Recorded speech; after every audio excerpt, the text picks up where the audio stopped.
seja muito bem-vindo, seja muito bem-vindo. Hoje é segunda-feira, 26 de fevereiro de 2024. Estamos ao vivo, excepcionalmente, no Em Detalhes, nessa pós-manifestação do dia 25 de fevereiro dos apoiadores de Bolsonaro. Hoje eu vou conversar com o professor Vladimir Safatli, que é professor de filosofia da USP. Professor, muito obrigada por aceitar nosso convite. Seja muito bem-vindo aqui no Em Detalhes. A gente sempre de segunda a sexta-feira analisa uma temática, uma notícia importante do momento, e hoje, claro, a gente vai ter que falar sobre a manifestação. Obrigada, professor. Eu que agradeço pelo convite, Gabriela. É um prazer estar aqui com você. Prazer é meu, professor. Eu quero levantar alguns pontos desse ato que aconteceu na Avenida Paulista, em São Paulo, para o senhor avaliar. E, claro, o senhor fica à vontade também para trazer o que mais te chamou a atenção também.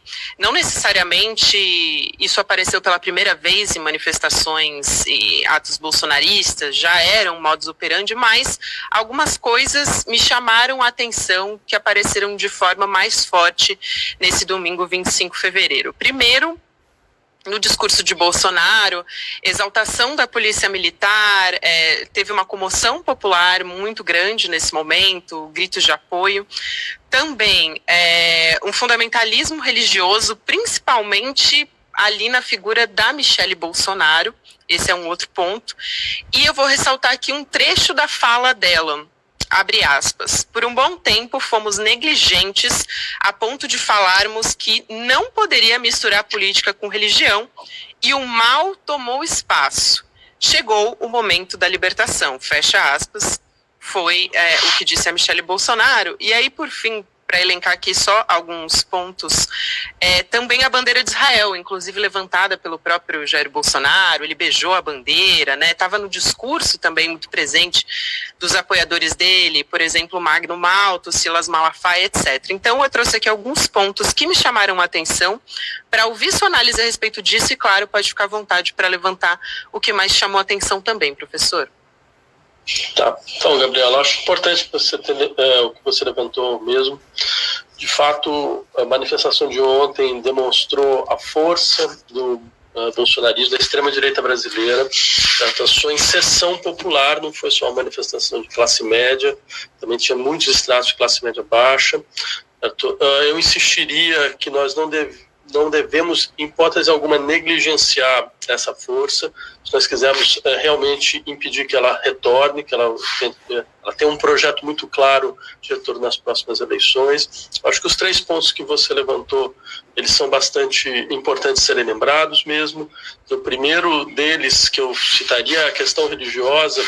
Acho que essa fala da Michelle Bolsonaro simplesmente retoma uma longa tradição brasileira do fascismo nacional, na sua figura do integralismo, que tinha a articulação orgânica entre política e os setores conservadores da religião como um elemento constituinte, né? Deus, pátria, família, liberdade. A gente sabe muito bem de onde vem esse slogan, certo? Qual a história, como ele carrega a história do fascismo em suas várias geografias, né? Então acho que o jogo está muito claro nesse sentido. A questão da polícia é simplesmente, a meu ver, a expressão de que a polícia é hoje um partido armado no Brasil. Ela faz parte de um projeto político de extrema-direita. É absolutamente inconcebível que a gente não compreenda isso de uma vez por todas e não tente usar toda a nossa força para decompor essa estrutura da polícia. Tem a questão da polícia militar, tem a questão da participação dos policiais em processos eleitorais, todas essas questões que são absolutamente inaceitáveis nesse momento. E, por fim, como você levantou a questão de Israel, eu acho que isso mostra muito claramente o tipo de aliança orgânica que o Estado israelense tem com a extrema-direita internacional, né?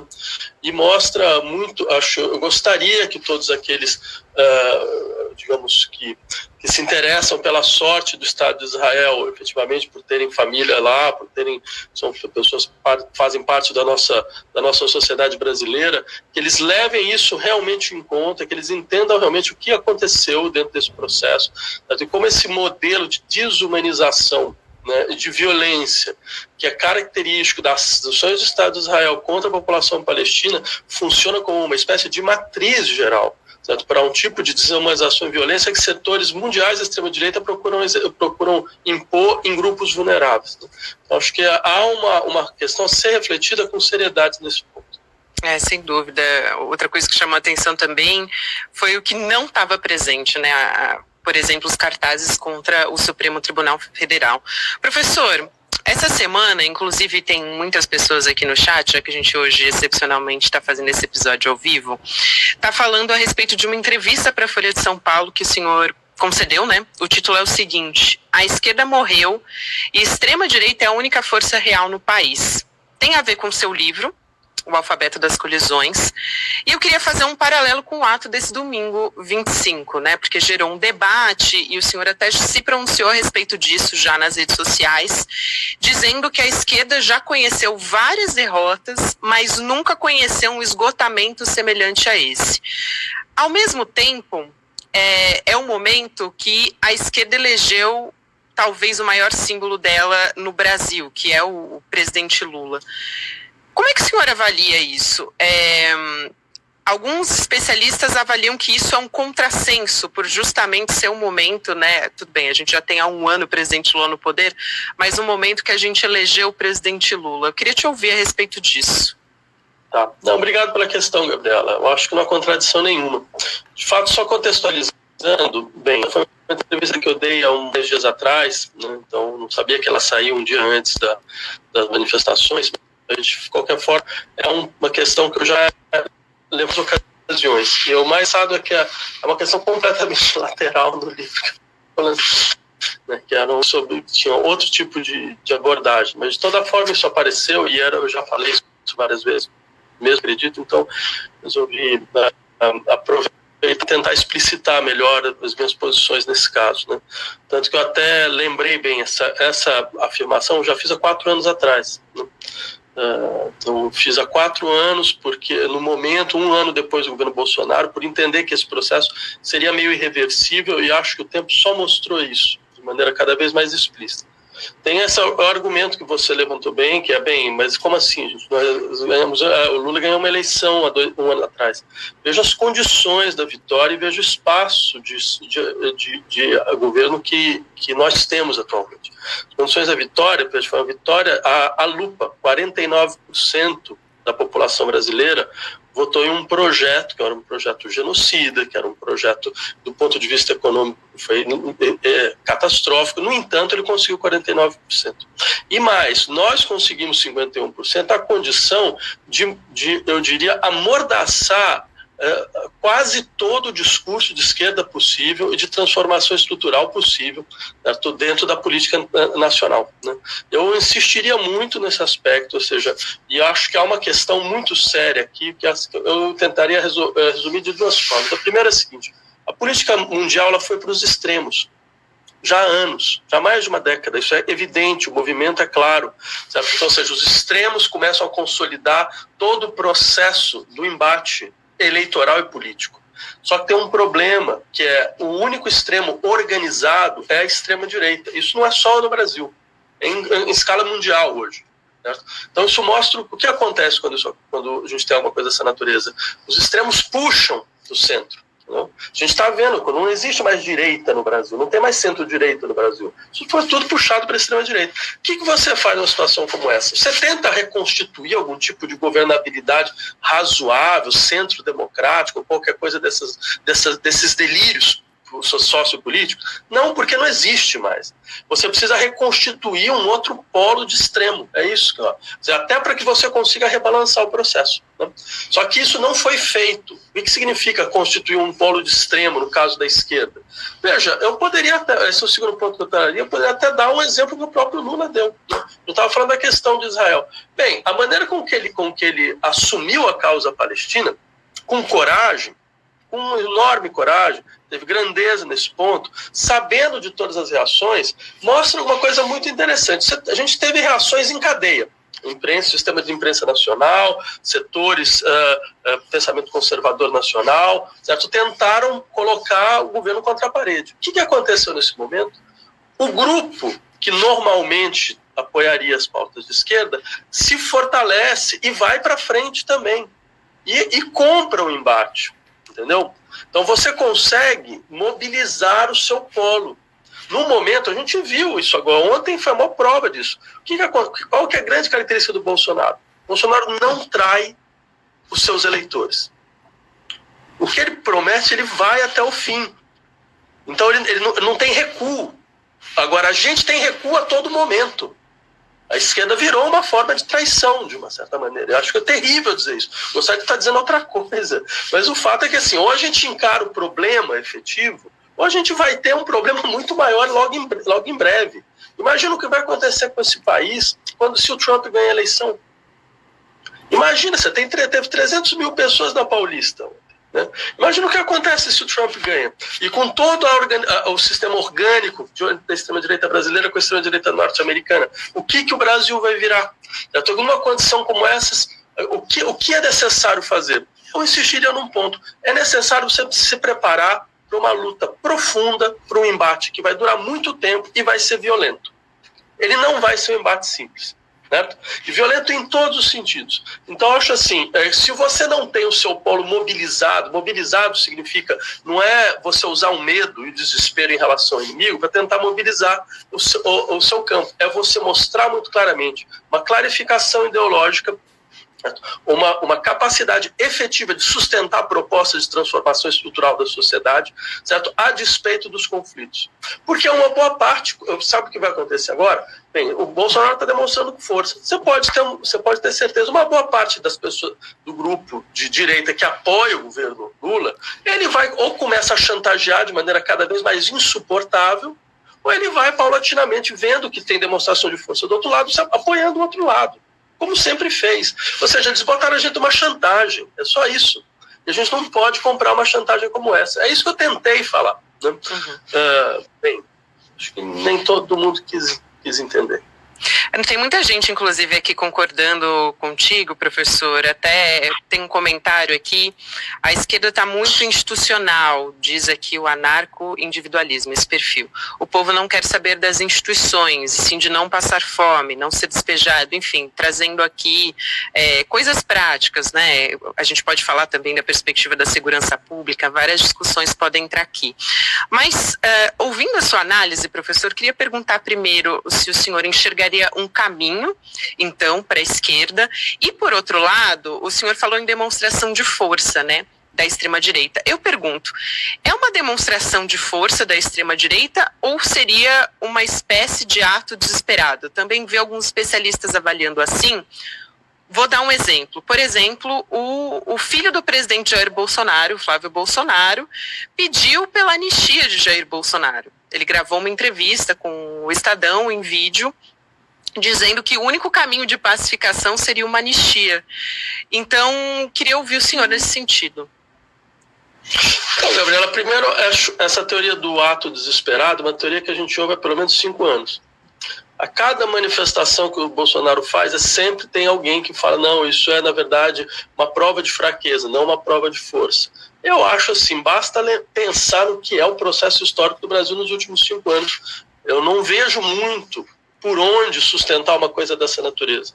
Vamos ser claros, se houvesse uma eleição hoje, certo? A probabilidade do resultado da eleição ser muito parecido com a eleição há um ano atrás, ou seja, no limite, a gente ganhar no limite ou mesmo perder, enorme.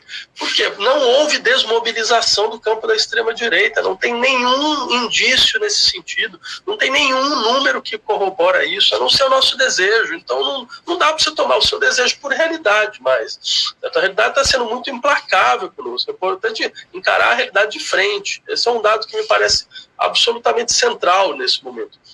Por outro lado, eu insistiria, numa condição como essa, eu volto a insistir, acho que, de fato, falar na morte da esquerda, é importante lembrar o seguinte, numa vida se morre várias vezes.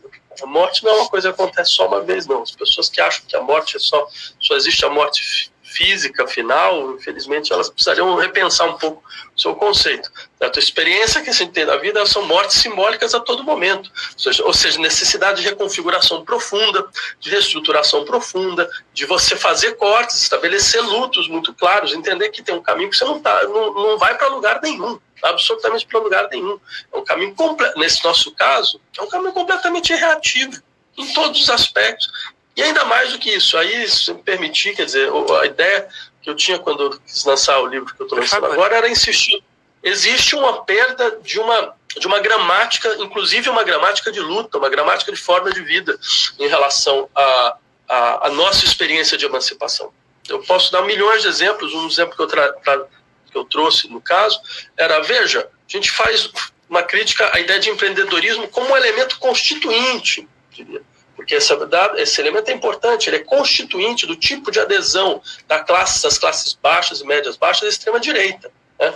É um dispositivo fundamental do discurso da extrema-direita. É liberdade como capacidade de empreender. Né? Então, o que acontece? Esse discurso do empreendedorismo, ele continuou, e ainda hoje continua em setores de esquerda de maneira muito forte. Quantas vezes a gente não ouviu gente falando em empreendedorismo periférico, achando que empreendedorismo é uma forma de emancipação e não uma forma de servidão. E não uma forma de você submeter todas as relações sociais às figuras da concorrência, à figura da competição, à figura da absoluta ausência de solidariedade, coisas dessa natureza. Isso mostra o quê? Mostra que a gente perdeu até a nossa gramática. A gente perdeu até a nossa capacidade efetiva, certo? De mobilizar uma sintaxe própria, de mobilizar um conjunto, um horizonte próprio de valores. Certo? Um exemplo, quer dizer, quantas vezes você ouviu nesses últimos anos alguém falando em autogestão da classe trabalhadora? Isso parece um discurso completamente, sabe? Parece uma coisa, um fóssil, um dinossauro, né?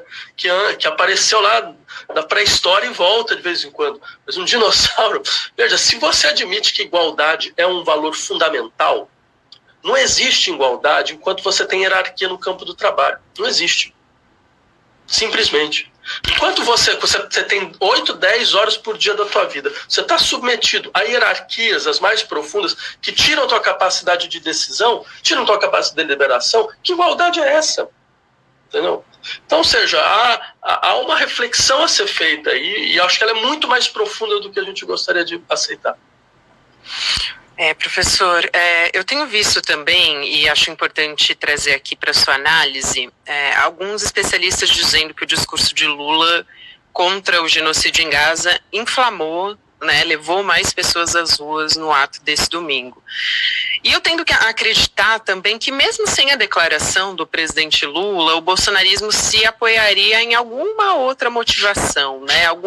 Arranjaria uma outra maneira de criar uma narrativa de causa e consequência.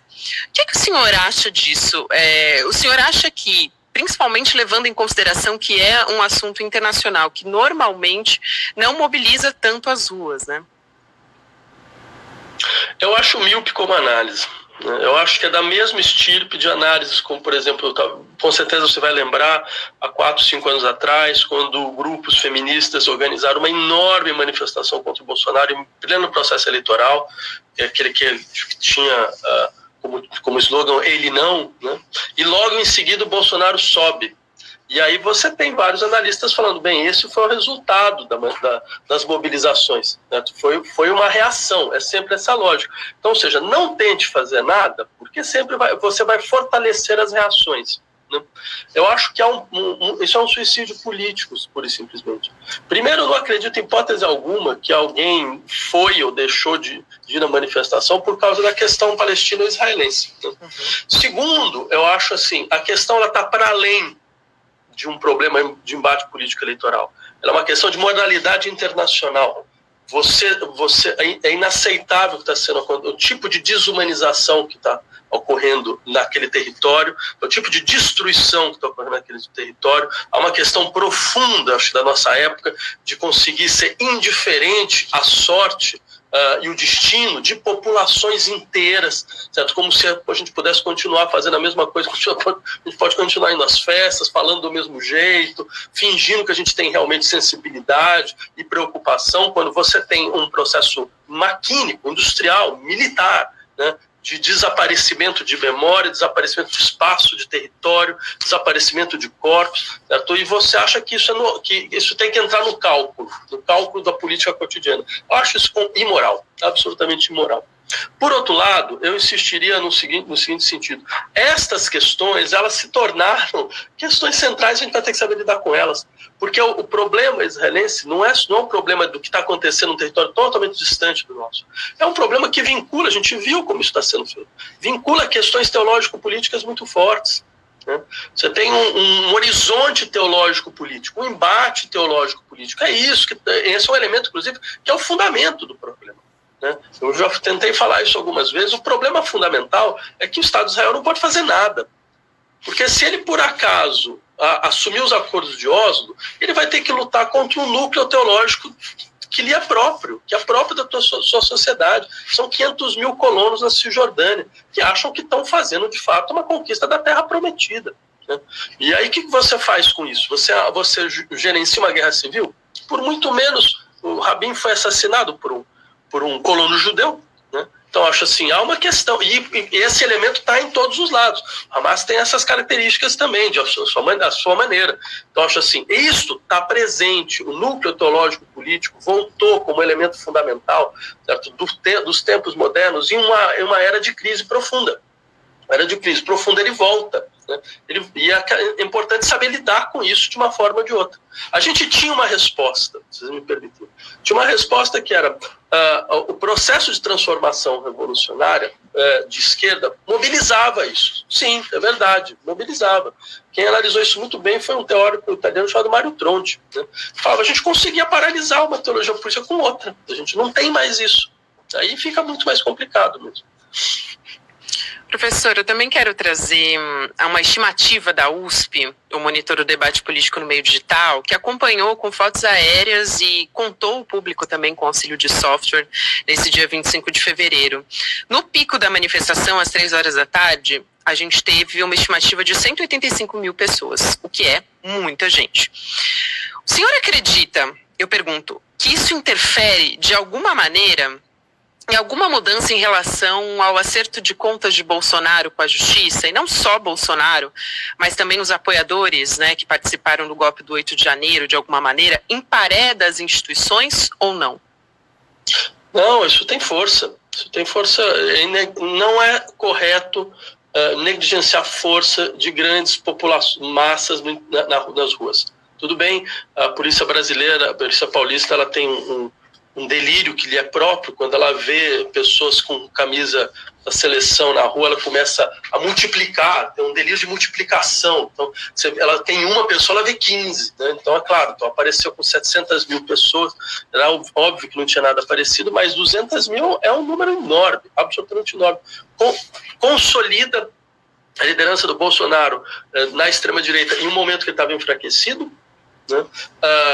Dá fôlego para os seus apoiadores, certo? Mostra para o Congresso que não vai ser uma coisa simples, né? Então tem um setor do Congresso, além do que é a sua base natural, tem um setor que vai de um lado para outro, ele entende muito claramente o que está acontecendo, certo? E obriga, acho, o governo, e aí eu insistiria, veja,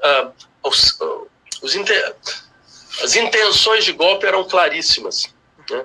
Os processos de genocídio contra populações indígenas, contra povos originários, crimes sanitários que foram cometidos durante a pandemia estão todos muito evidentes. O lugar desse senhor é na cadeia, né?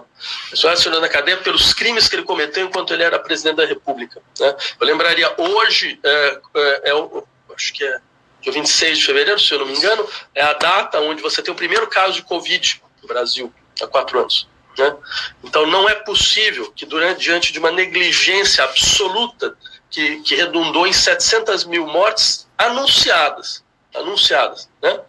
Uma negligência de Estado, uma política de Estado, uma política de apagamento que aconteceu naquele momento. Nós todos lembramos o que foi o processo, se não tivessem governadores que se colocaram à frente, né, da luta pela vacinação da população, esse número teria explodido de uma maneira completamente impensável. Eu diria, uma pessoa como essa, que ela esteja fora da cadeia hoje, não por questões eminentemente, por questões de golpe, por questões ligadas mais uma vez, a genocídio que tá sendo analisado no Tribunal Penal Internacional, nossa demanda que foi feita, entre outras coisas, por uma série de entidades, a qual a Comissão Arda, que eu participo, também assinou. E também a questão da pandemia, isso, ou o Brasil consegue resolver essas questões agora, ou a gente vai sofrer todo esse processo, a nossa inação durante a nossa próxima década.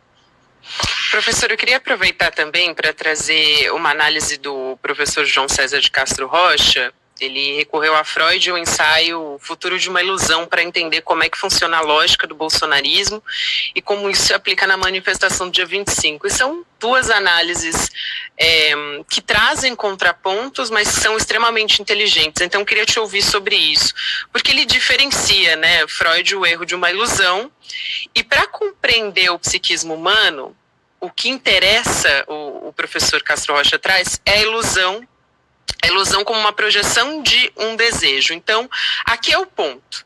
Ele diz que a extrema-direita se especializou no mundo todo em transformar o erro numa ilusão.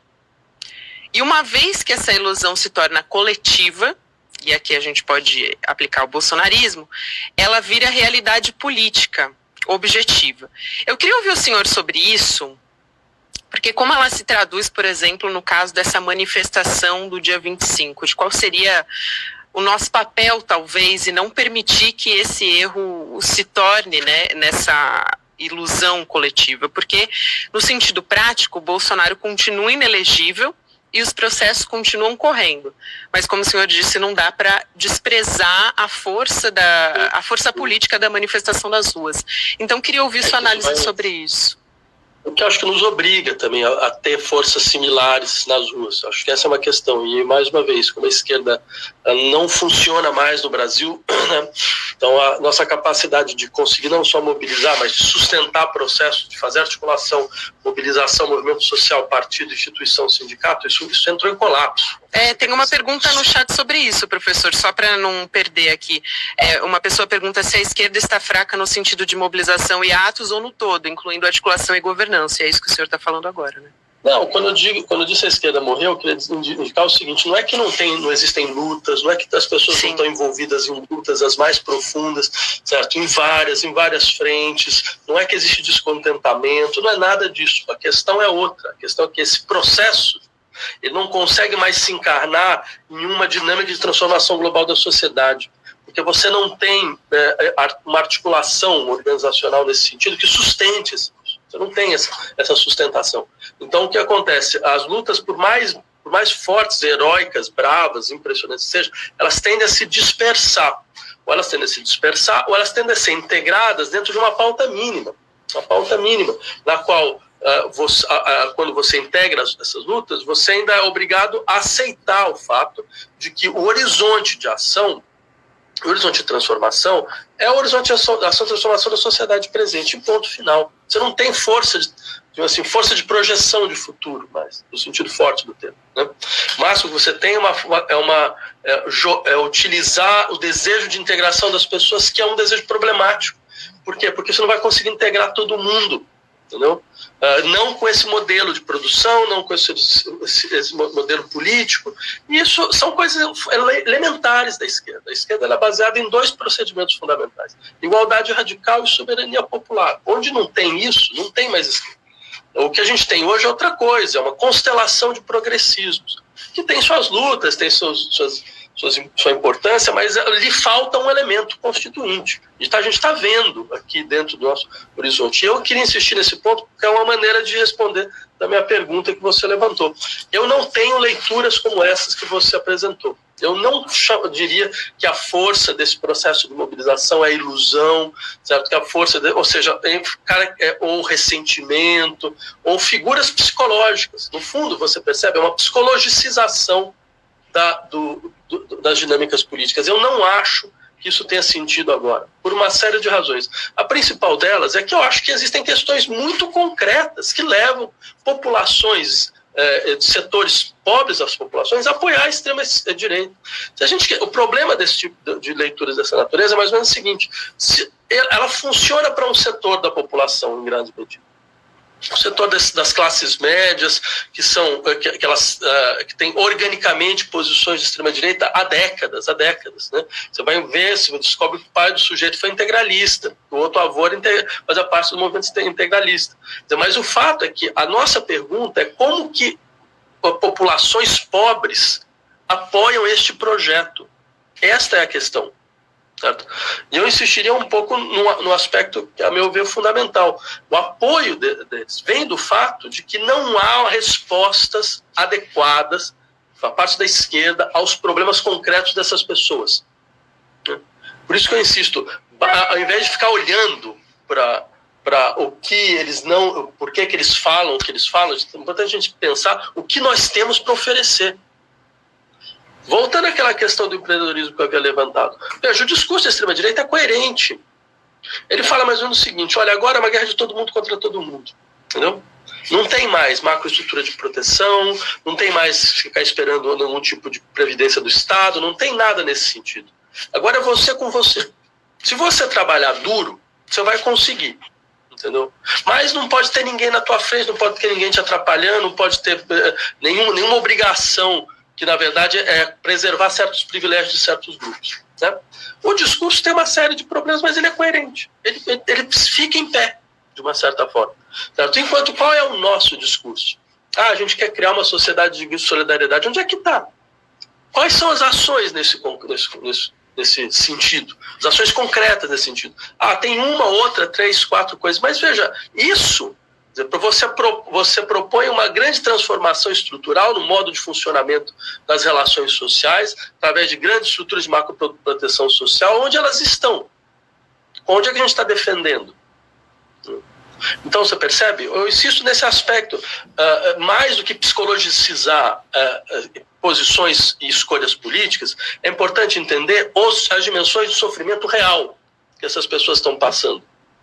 As dimensões mesmo de insegurança real e concreta. Eu não acho que é um setor de pessoas que têm privilégio que estão querendo defender, porque não tem 10% de população privilegiada nesse país.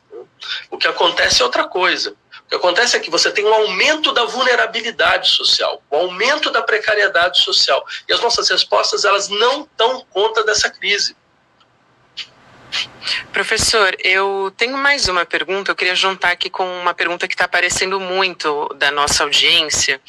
Se o senhor acredita que os bolsonaristas e os apoiadores de Bolsonaro vão radicalizar o discurso, porque depois do dia 8 de janeiro eles pareciam mais contidos. Agora voltaram a ir para as ruas, demonstrar, colocaram muita gente nas ruas, quase 200 mil pessoas, mais ou menos o que a USP, né, avaliou que foi para as ruas, uma média de pessoas, e ao mesmo tempo, a Celina Bonfim, por exemplo, aqui, mas outras pessoas também perguntaram qual que é a receita, ela usou esse termo aqui, para desmobilizar a extrema-direita. E aí ela cita, por exemplo, o poderio financeiro, enfim.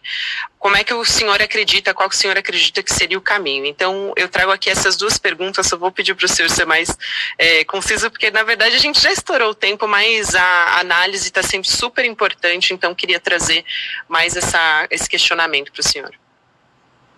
Então, sobre essa questão da receita, eu diria o seguinte, eu acho que passa, entre outras coisas, pelo fortalecimento e clarificação ideológica do campo do que era a esquerda no Brasil. Eu não vejo muito qual é a outra saída. Eu assistiria muito nesse aspecto, por isso que eu acho que é todo um trabalho nosso, de todas as classes envolvidas nessa dinâmica, das classes intelectuais, das classes vinculadas à imprensa, dos movimentos sociais, para forçar o campo de enunciação de possíveis. Só desculpa, por causa dessa confusão, a primeira questão, Gabriela, era... É sobre a radicalização do discurso do bolsonarismo. Primeiro... Sim, significa. Eu diria só o seguinte, não há contenção nessa história. É uma ilusão. Eles sumiram depois do 8 de janeiro. Não sumiram, eles só ficaram esperando o momento mais adequado.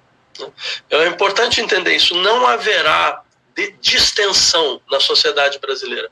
Eu disse isso há 10 anos atrás, em 2014, depois da segunda eleição da Dilma. Eu falei, olha, o país se cindiu, ele não vai mais voltar, né, a nenhum tipo de espaço, de coesão, de conciliação. Isso é evidente, vão ser 2, 3 décadas assim. Então acho que é importante entender isso de uma vez, não haverá contenção. Essa extrema-direita, ela é uma extrema-direita que se consolidou, ela vai se consolidar pelos próximos 10, 20 anos. Então, ou você se prepara para uma luta longa, para uma luta complicada, e, como eu disse, para uma luta com graus de violência simbólica, com graus de violência de toda a natureza, ou você não vai, a gente vai ter que, a gente vai ser governado por eles mais uma vez. Professor Vladimir Safatli, muito obrigada pela sua gentileza de estar aqui comigo no Em Detalhes mais uma vez. O professor professor de filosofia da USP, sempre um prazer te ouvir suas análises aqui. Obrigada, um abraço. Eu que agradeço, Gabriela. Até a próxima, professor. Até a próxima. Videocast Em Detalhes fica por aqui.